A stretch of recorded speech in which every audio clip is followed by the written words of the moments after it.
प्रिय छात्रों, आप सभी का पुनः स्वागत है इस चैनल पर। चलिए आज हम कक्षा 10वीं के गणित विषय के त्रैमासिक परीक्षा में अध्याय 3 में किस प्रकार के प्रश्नों का समावेश हो सकता है उसका अध्ययन कर रहे हैं।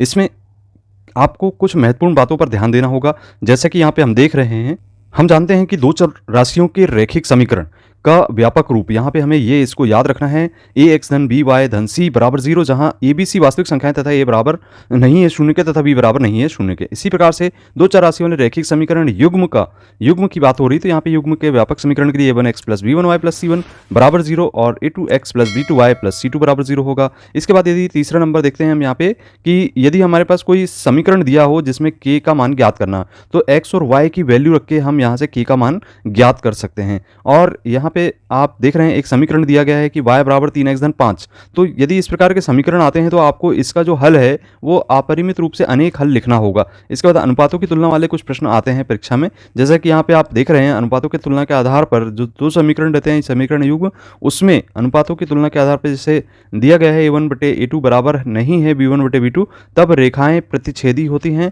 और यहाँ पे केवल एक अद्वितीय हल होता है और इसके हल संगत होते हैं। तो इस बात का आपको विशेष ध्यान रखना है। इसी प्रकार से जब दूसरी कंडीशन देखते हैं कि यहाँ पे a1/a2 बराबर b1/b2 बराबर c1/c2 है, इस स्थिति में रेखाएं संपाती होती हैं और इसका हल जो है अपरिमित रूप से अनेक हल होते हैं और संगत हल प्राप्त होता है।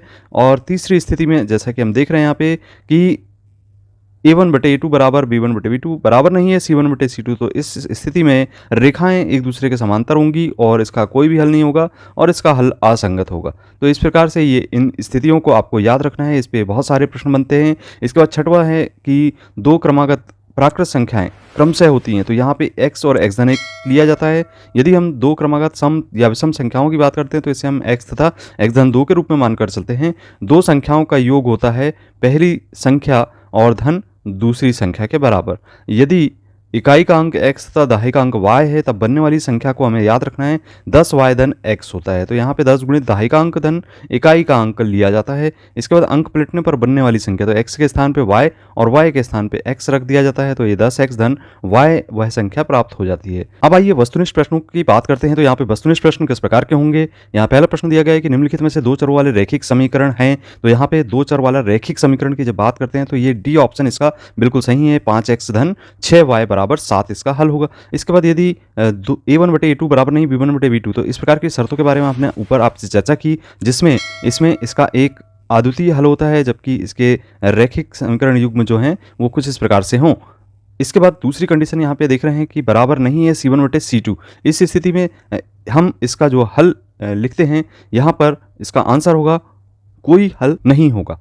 और तीसरी स्थिति में जबकि तीनों के अनुपात बराबर होते हैं, तो इस स्थिति में हम देखते हैं कि इसके अपरिमित रूप से अनेक हल होते हैं। तो इस तरीके से हम इसका आंसर देते हैं। इसके बाद पांचवा है रैखिक समीकरण युग्म a1x plus b1y plus c1 बराबर 0 और a2x plus b2y plus c2 बराबर 0। तो एक अद्वितीय हल होने की शर्त है। अद्वितीय हल होने की शर्त हमें याद रखना है a1/a2 बराबर नहीं b1/b2 के। और यदि इसी के अंतर्गत यदि कोई हल नहीं है, इसके लिए आपको शर्त देना है। तो कोई हल नहीं होने की शर्त यहाँ पे या आप बराबर नहीं है c1/c2 बताएंगे। और यदि अनंततः अनेक हल होते हैं तो यहाँ पे इस स्थिति में तीनों अनुपात बराबर होते हैं। इसके बाद चलिए रिक्त स्थानों की पूर्ति करते हैं। तो रिक्त स्थानों की पूर्ति करने वाले प्रश्नों में पहला प्रश्न है समीकरण 2x धन 3y बराबर 5 में यदि x बराबर 1 है, तो x का मान यदि 1 रख देते हैं तो यहाँ पे हल प्राप्त हो जाता है।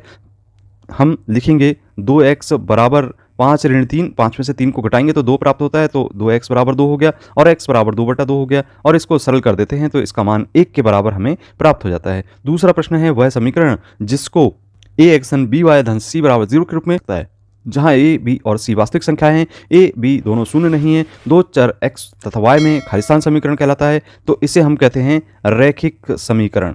इसका आंसर याद रखेंगे आप। समीकरण 2x धन y बराबर k में यदि x और y के मान रख दिए जाएं, तो हल करने पर यहाँ पे x और y का जब मान रखते हैं आप, तो यहाँ पे आ जाएगा 2 धन 1 बराबर 3। तो k का मान यहाँ पे आपको 3 लिखना है।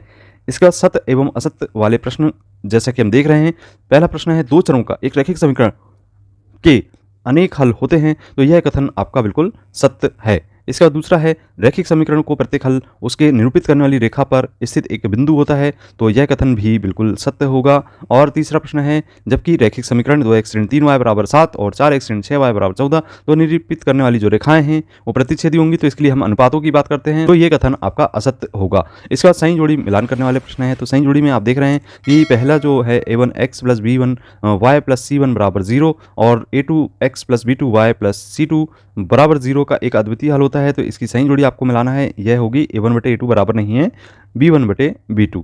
दो चर वाले रैखिक समीकरण का व्यापक रूप होता है, तो इसके लिए आपको इससे मिलान कर देना है। इसके बाद ax धन by धन c बराबर 0 से, इसके बाद है तीसरा a1 बटे a2 बराबर b1 बटे b2 बराबर नहीं है c1 बटे c2, तो इस स्थिति में आपको पता होना चाहिए कि यह इसका कोई भी हल नहीं होता है। चौथा, जैसा कि कंडीशन देख रहे हैं a1 बटे a2 बराबर b1 बटे b2 बराबर c1 बटे c2 है, तो इस स्थिति में ये जो निकाय द्वारा निरूपित रेखाएं हैं वह संपाती होंगी। अंत में यहाँ पे x धन 2y धन 3 बराबर 0 है, तो x बराबर 0 रखने पर यहाँ पे हमें y का मान प्राप्त हो जाता है ऋण 3 बटे 2 के बराबर। अब एक शब्द अथवा वाक्य में उत्तर देने वाले प्रश्नों की बात करते हैं, तो पांचवें में पहला प्रश्न है दो चरों में रैखिक समीकरण का मानक रूप लिखिए। तो इसके लिए हमको इसका मानक रूप लिखना होगा ax धन by धन c बराबर 0, ये पहले का आंसर होगा। दूसरा है रैखिक समीकरण y बराबर 3x mx धन 3 में यदि x का मान ऋण 2 और y का मान 5 रख दे, तो बच्चों यहाँ पे हम मान रखते हैं y का मान 5 रख दिए, m इंटू ऋण 2 लिखेंगे तो यहाँ पे कोष्टक में ऋण 2 लिखा जाएगा धन 3। अब इसे सरल कर दीजिए, 3 का पक्षांतर करते तो 5 में से 3 घटाया 2 बचेगा और ऋण 2 m बराबर हो गया, तो m बराबर 2 बटा ऋण 2, अर्थात यहाँ से हम कैंसिल करने पर ऋण 1 m का मान प्राप्त कर लेते हैं। अब तीसरा, यदि 2 संतरों और 5 सेबों का मूल्य 70 रुपये है, इस स्थिति में रैखिक समीकरण के रूप में प्रदर्शित करना है, तो हम इसे लिखेंगे 2x धन 5y बराबर 70, तो ये एक रैखिक समीकरण का रूप बन जाता है। तो ये थे आपके एक अंक वाले जो बहुविकल्पी प्रश्न हैं। बच्चों इस अध्याय में महत्वपूर्ण प्रश्न यहाँ पे जैसे कि हम देख रहे हैं कि प्रतिस्थापन विधि से हल करने वाले प्रश्न का समावेश होता है, तो इस प्रकार के प्रश्नों को जरूर आप अध्ययन करें ताकि आप प्रतिस्थापन विधि के प्रश्नों को हल कर सकें। और इसी प्रकार से दूसरा प्रश्न यहाँ पे जैसा कि दिया गया है, दो संख्याओं का अंतर 26 तथा दूसरी संख्या की 3 गुनी है, तो उन्हें ज्ञात करना है, तो ये प्रश्न भी बहुत इंपॉर्टेंट है। इसी प्रकार से आप देख रहे हैं यहाँ पे दो संपूरक कोणों में बड़ा कोण दिया गया 18 डिग्री अधिक है, तो उन्हें ज्ञात करना है, तो ये प्रश्न 2020 में परीक्षा में जरूर पूछा जा चुका है। और इसके साथ साथ आप देख रहे हैं यहाँ पे कि 2x धन 3y बराबर 11 और 2x धन 4y बराबर ऋण 24 है, तो m का मान ज्ञात करना है, जबकि y बराबर mx धन 3 के बराबर है।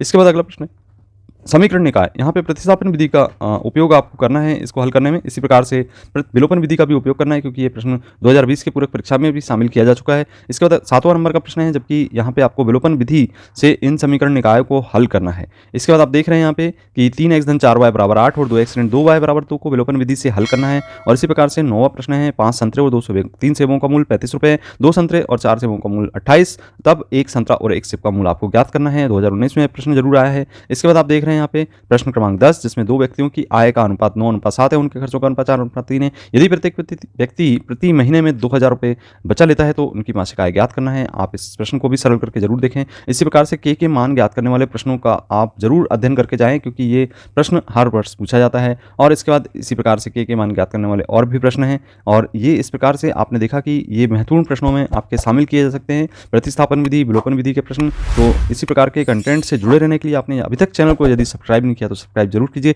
मिलते हैं अगले वीडियो में, धन्यवाद।